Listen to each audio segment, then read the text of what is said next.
Hello there, World of Tankers. I'm Blitz, and today I'm going to be talking about getting better at the game. No matter what win rate you guys are currently watching this video, of course you want to do better. You want to do more average damage, you want to get a higher win rate, you want to win more games. And of course, that's something I wanted to do 4 or 5 years ago. I'm not sure how long ago my count is. It might be 5 years old now. But when I first started playing this game, I was not the best player. And as you can see, I brought up my old account that I used to have. I actually lost the passwords to it. I got them back now.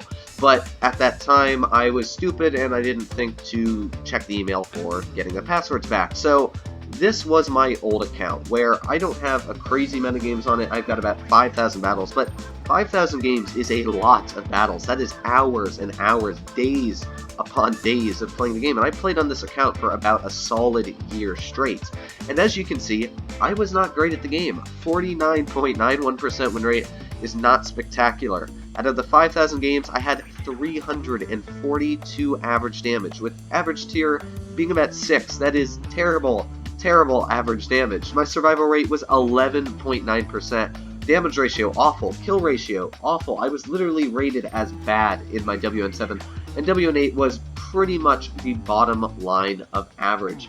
You can see I literally got 19 masteries out of 5,117 games. Black means terrible. None of my statistics were good in the game. And this little graph here, you can see the only reason it goes up there quite a bit is actually because that's a little bit recent when I was in that account about a year and a half ago, just seeing what takes I had in it. So, as you can see, I was not good. In fact, I was terrible at the game, and I didn't really care. I was just playing the game for fun. As you can see, none of my statistics in this account were good at all.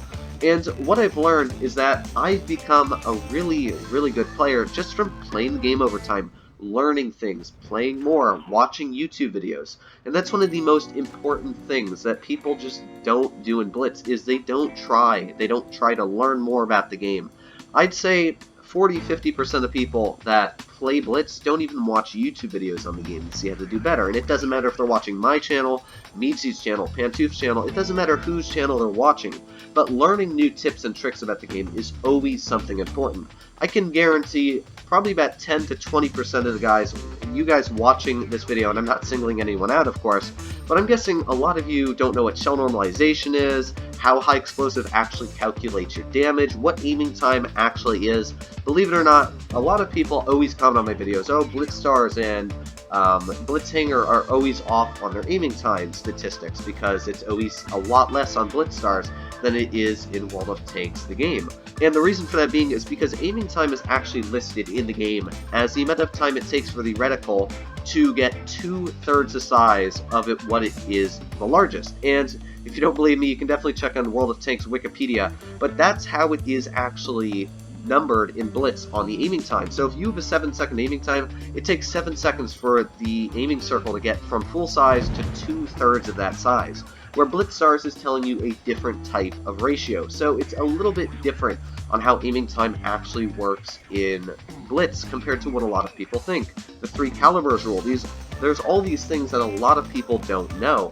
And I definitely suggest, if you don't know any of those things, that you do look them up. World of Tanks EU, I think, has a wonderful video on how to penetrate tanks. A lot of people don't know that if you actually shoot at the track wheel, it's always the best way to penetrate tanks. In fact, I am helping train a newer player. He might be watching this video or not. I'm not a newer player, but a very good player at that, and he didn't even know that shooting at the track wheel is one of the weakest spots on the tank. So there's a lot of things that a lot of people don't know about the game, and they don't bother to learn them. And in this video, I just wanted to say that you definitely should always maximize the amount of time that you spend on the game and learn more tips and tricks. As I said, when I first started playing this game, I was absolutely awful. In fact, I made videos on this account way back then. I will never ever enlist them, so do not ask me to enlist them. But years ago, on my other YouTube account, I made videos where I sounded like a 2-year-old, and it was just absolutely awful games to watch. You could see me just driving my KB2 right out into the middle of nowhere. But the thing is, I still knew some key concepts back then that sort of grew on me as I played the game. I watched and I'd noticed that I still used high explosive in the KV2, and I'd still carry very little premium ammo than I did to most players, and that's still something that I always do in Blitz. When you look at the top players in the game right now, Void players, Primal players, it doesn't matter what type of players in the game, when you look at them, they usually run a massive amount of premium ammo. Like, even not great players, they're running half of their ammo premium, half of their ammo standard, and when they look at a big tank like a mouse, they don't even bother to look at it with standard ammo. They're just like, oh, I'm going to load premium, not even going to bother.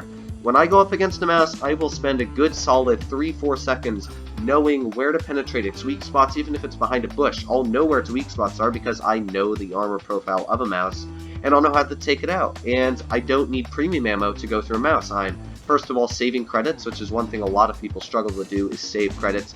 And as well, I'm doing more average damage. And that's something that's really important. I'm not wasting my credits on premium ammo when I don't need to. When I'm going up against tanks, I know where most of the tanks' ammo racks are in the game. I know where an IS-7s is, Tigers. Most Chinese ammo racks are extremely weak, right next to the front left side. Easily get a shot right in there, ammo rack it, blow its turret right off. And these are very simple things that would take you 20-30 minutes of looking through armor profiles in the game to learn, hey, all the German tanks have very, very weak lower plates, unless, of course, it's like the buff Tiger 2, but shoot at most lower plates of German super heavies. If you go up against the VK-72, shoot at the side. And a lot of newer players don't know this, and they definitely should. And the issue as well is there's not a lot of Blitz videos. There's no tutorials telling you a lot of weak spots in the game. A lot of people don't know shooting at cupolas is very tricky. They think it's a very easy shot until they shoot at it, and it completely misses. And I wanted to make this video just to say that if you're a newer player in the game, or even if you're a very experienced player in the game and you think you know a lot, and you play in the game, and the main reason, of course, again, why I wanted to make this video, there was another reason as well. When I made my Sheridan video, that one, not the one talking about the Sheridan, but when I was in my 4005 and I pushed the Sheridan out of that spot, I had a lot of people in the comments section saying, Update 5.5 caused this. And they say, oh, my teams are just like this. Update 5.5 caused my teams to absolutely suck. And while your team could suck from Update 5.5, you have to remember that the enemy team usually has the same average win rate players. Now, of course, the matchmaker I don't think does anything with win rate. You might get 12 super unicums on your team and 5 super unicums on the enemy team, and, you know, of course, you can't have 12 people on your team, so don't quote me on that, but your team could be way better than the enemy teams, and the enemy teams could be way better than your team. But the fact is that it's always random on the matchmaker. The enemy team might have completely awful battles as well. And I actually, in my personal opinion, I hate the games where the battles are very, very short. If the enemy team absolutely sucks and our team steamrolls them, I actually don't like that, because I'd rather have a long, engaging battle where I can do 6,000, 5,000 damage sitting at a good spot where my take works very, very well. And because of that, I don't care if I lose. I was playing my 111 5A a couple days ago, and I played about 15 games in it. I was sitting at a 20% win rate, and I really just wanted to rip my hair out of my scalp. But then I was like, you know what, if I just keep playing and going at it, I will slowly bring the win rate back up. And yet later, I kept playing the tank, and I got the win rate back up to 67% for that day. And I was able to bring the win rate up to 71% overall in my all-time. And while I wasn't very happy with that day, I was able to bring my average damage back up. It was about a 2,500, able to bring it back up to 32 in that day. While I didn't do great at the beginning, I kept going on, I kept fighting, and the main thing that I really learned in those battles when I was at 20% is you have to be patient in the game. You can't just play 5 games. I know a lot of people that play 5 games, they're like, oh, I lost 5 games, I'm going to stop playing for today. First of all, if you play 5 games and you lose 5 and you stop playing for that day, your win rate is 0% for that day. So you've statistically not only lowered your average damage, but you've also lowered your win rate for that single day, which is not great. So what I do is if I do bad for the first 5 games, I'll keep running that tank. I will run a certain tank until I bring its statistics back up to my average. I don't care if it's just 500 games and it takes me 20 hours and I'm stop playing. I will keep persevering. I'll keep going on to raise my win rate back up to where it is, because of course I don't want my win rate to drop. So one big advice is always be patient. Keep playing the tank. Don't just swap tanks if you do 5 terrible games in it, because you're just lowering your win rate and you're not learning how to play it. my 111.5A is, while I do personally like the tank, in fact it's my favorite tier 10 heavy, I know the 111.5A is not a spectacular tank. Yeah, it's got 7 degrees of gun depression, it's got a decent gun on it, it's got decent damage per minute. It's decent in almost every single category except for the turret armor. That is really, really good. But if you gave the average player a 111.5A, they would do terrible if they were used to running an IS-7, because an IS-7, you run right in the front lines, you're aggressive, and that's how you sort of run an IS-7. But I learned after running the 111.5A for 230, 40 games that you can't be aggressive in that tank. You have to stay back. And then I pulled out the 113, which I actually used to not do spectacular. And the 113 was one of my lowest and most hated tier 10 heavies in the game. In fact, I made a video a couple months ago where I was complaining about the 113 being so slow on the traverse, so weak on the side armor. And what I learned is that it was actually my own fault. I was hating the tank. It was my doing that caused me to do bad in the vehicle, because I was running it way too aggressive. It has an excellent top speed of 50 kilometers per hour, so I'd rush it in there, and then I'd die immediately because I think, oh, the gun's got 3,000 damage per minute. I should be able to easily kill the enemy team. And then they just tap me through the frontal plate with heat and back up, and they'd hit me harder than I'd hit them. And that's sort of what would really get me annoyed in the tank. But I learned after running a vehicle like the 111.5A after so many games that patience is key in Blitz. You have to stay back. As you'll notice in both of these replays here, if you look back through them, I'm always staying back. You'll see my ST1 in the first replay. He just rushed straight into the pit of death on, I think that's Falls Creek.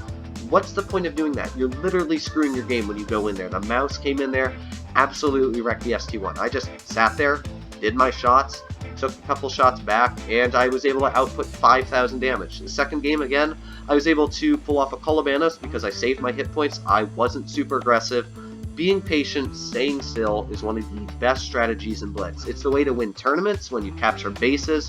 It's the best way to win supremacy games. It's the best way to win encounter.